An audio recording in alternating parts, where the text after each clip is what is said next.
Alright guys, so back to actually show you guys how to blend some colors together. So, looking back at the central one right here, I'm going to blend some darker blue into it.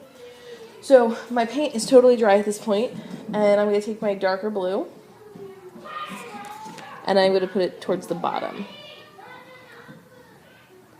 I'm going to put it towards the bottom of all of these.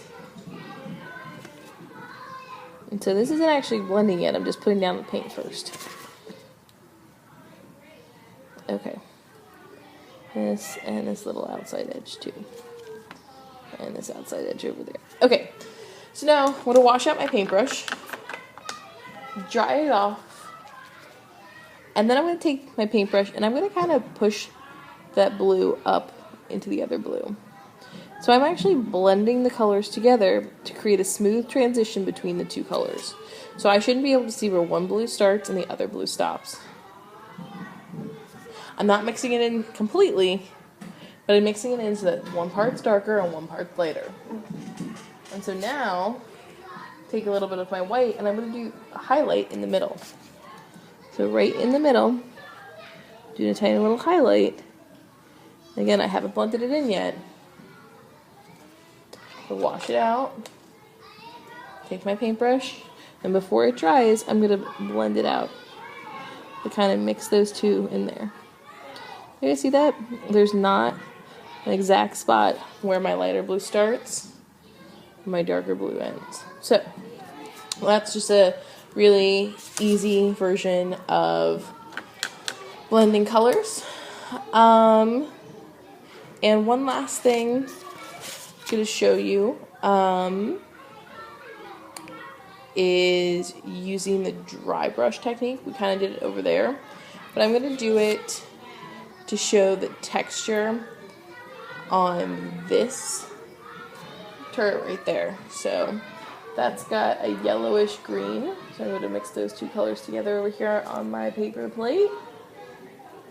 And then with a pretty much dry brush, I'm going to just do little hatch marks showing where that is.